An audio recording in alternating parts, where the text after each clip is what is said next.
Bonjour Adrien Montagu, bienvenue. Bonjour. Vous êtes le cofondateur de Common et on va parler des licornes de cette campagne commune de levée de parts sociales avec Mozara, Label Emmaüs et 7 autres coopératives d'intérêt collectif. Mais d'abord, je voudrais bien savoir ce qu'est Common. Vous l'avez créé en 2018, c'est ça? Tout à fait. Donc Common propose de limiter les coûts environnementaux et sociaux des produits électroniques, parce que c'est vraiment un enjeu très fort aujourd'hui, le coût environnemental de ce secteur.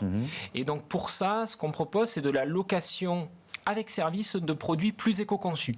L'idée, c'est de se détacher du modèle de vente qui, selon nous, est responsable des mécanismes de surproduction et d'obsolescence, parce que quand une entreprise a un intérêt économique à vendre des produits sur un marché qui est saturé, on va faire en sorte de mettre en place la nouveauté chaque année, évidemment. Voilà, exactement. Et donc nous, pour se détacher de ça, ce qu'on propose, c'est de la location sans option d'achat, où le client n'est plus propriétaire d'un produit, mais bénéficiaire d'un service.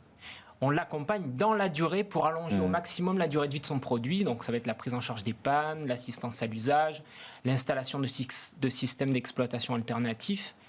Et donc on s'adresse aussi bien aux particuliers qu'aux professionnels, avec toute une gamme de produits éco-conçus, des Fairphone notamment. Ouais, mais c'est facile à trouver, tiens, d'ailleurs, des produits éco-conçus.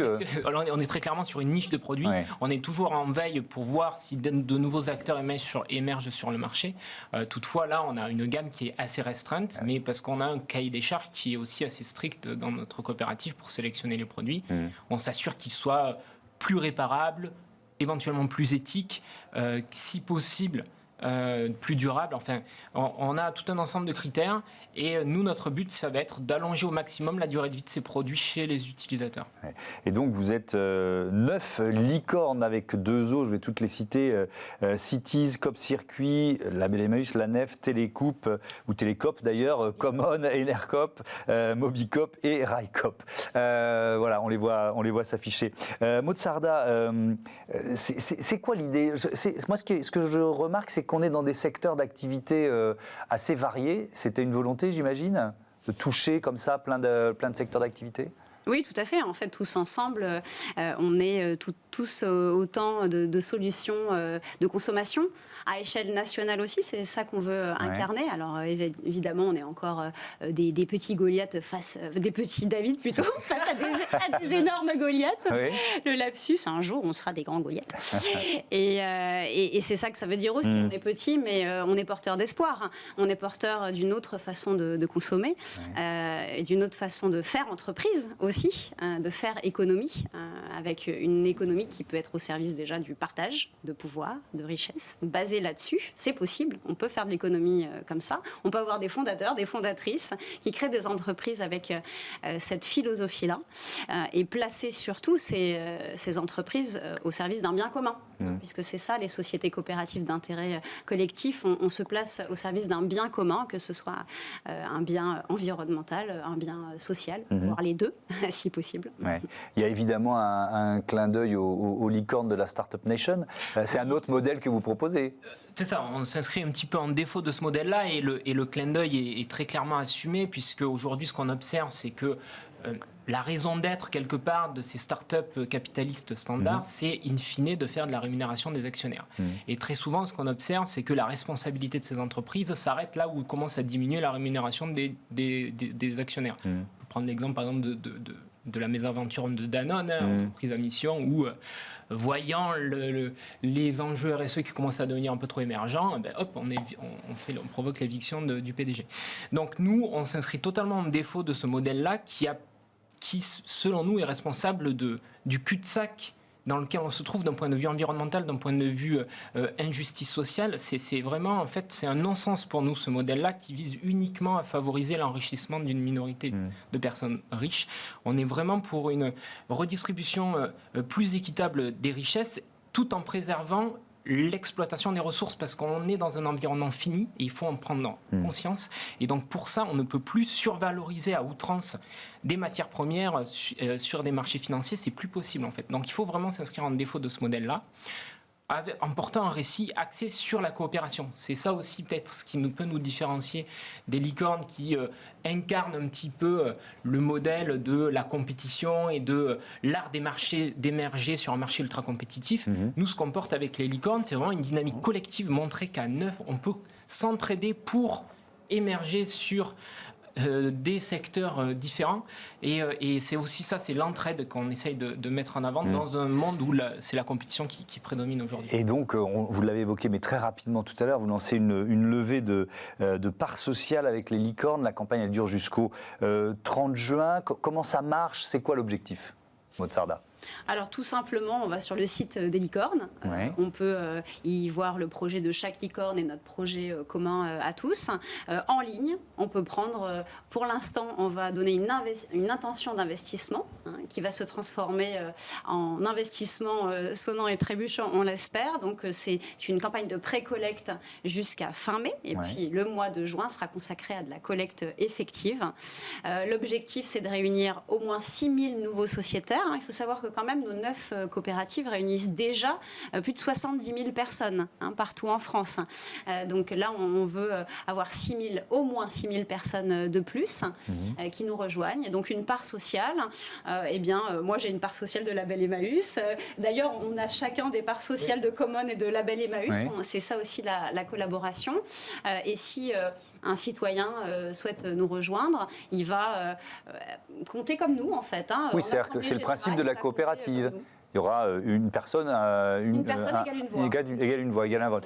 Avec un objectif de... alors j'ai lu 2,5 millions d'euros, c'est votre objectif qui va se dispatcher entre les différentes licornes, c'est ça l'idée?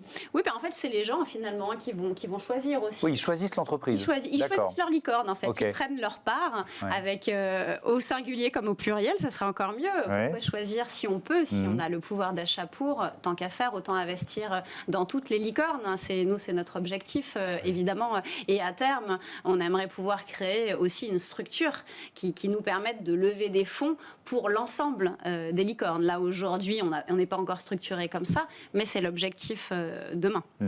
Pourquoi c'est essentiel à votre développement? On l'a un peu compris, mais j'aimerais bien vous entendre là-dessus. Effectivement, aujourd'hui, on voit que...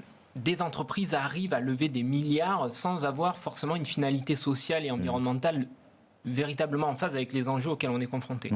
On a par ailleurs Même s'il y a quand même un mouvement de finance solidaire qui n'est pas neutre. Il ne faut pas le surestimer, il existe. Voilà, c'est ça. Mais par ailleurs, on a aussi une volonté de réappropriation des citoyens et des citoyennes sur l'économie, en fait. Et nous, c'est vraiment ces deux aspects-là qu'on propose, c'est donner le pouvoir aux personnes de prendre part à la façon dont est conçue l'économie. Et donc, c'est démocratiser, en fait, ce pouvoir-là d'entreprendre au travers de nos coopératives. Et après, effectivement, il y a l'aspect financier qui a été évoqué. Lever des fonds en tant que coopérative aujourd'hui, dans le modèle qu'on connaît, c'est pas forcément évident. Et ça vous place en situation, vous l'évoquiez dans la première partie de l'émission, pardon de vous interrompre, mais ça vous place en situation de concurrence forcément très compliquée, c'est ça? Oui, c'est sûr qu'on n'a pas les mêmes niveaux de levier de communication quand on est capable de lever évidemment avec nos moyens ou avec des moyens. Surtout qu'on se place quand même dans des champs de consommation particulièrement concurrentiels. Quand on est RELCOP on a quand même la SNCF. Quand on est NERCOP, vous voyez bien en termes d'énergie, face à quoi on va Moi, Label Emmaüs, je suis face à Amazon notamment, pour ne prendre que l'exemple le plus emblématique. On a ça comme concurrence et en même temps, on n'a pas accès aux finances classiques, y compris de la finance solidaire. Et ça aussi, il faut le comprendre, c'est qu'aujourd'hui, une coopérative, il n'y a personne institutionnellement, en tout cas, de fonds d'investissement même solidaires qui viennent au capital, en fait. Parce qu'eux, ils n'investissent que sur de l'action. Et donc, le fait d'avoir des parts sociales nous limite complètement. C'est pour ça aussi qu'on se tourne vers le citoyen, parce que c'est la seule forme aujourd'hui d'investissement possible. Ça veut dire qu'il y aura d'autres levées de fonds? Vous avez déjà cet objectif en tête? L'objectif, c'est de pérenniser ce genre de levée collective. Celle-ci, c'est la première de son espèce, et on espère que ça soit une victoire pour aller vers d'autres levées plus structurées, comme Maud l'a expliqué. Et donc, on appelle les gens à se mobiliser autour de nos structures pour voir émerger justement ce nouveau modèle de structure de société coopérative d'intérêt collectif qui est pour nous l'avenir de ce que devrait être l'entreprise demain. En fait. Oui, parce qu'aujourd'hui, il y a quoi, à peu près un millier d'entreprises qui ont ce statut. Adrien Montagut, l'objectif, c'est aussi de dupliquer le modèle, en fait, en quelque sorte, c'est ça? Oui, on n'est pas les seuls SIC en France. Il y a plein de SIC locales qui œuvrent sur les territoires et qui sont importantes aussi à mettre en lumière. Simplement, on essaye à nous neufs de promouvoir ce statut par l'intermédiaire de cette campagne notamment, parce qu'on pense qu'il fait vraiment sens pour répondre aux enjeux de société. Et on va terminer là-dessus, ça veut dire que d'autres licornes avec 2 O pourraient rejoindre le mouvement et participer à de futures levées de fonds. On l'espère. On espère vraiment être en train de créer un outil qui bénéficiera à toutes les SIC en France. Bon, on rappelle le site sur lequel on peut aller participer à cette levée de parts sociales. C'est Licorne, tout simplement. C'est le site des licornes, voilà, LIC2ORNES. .fr .co.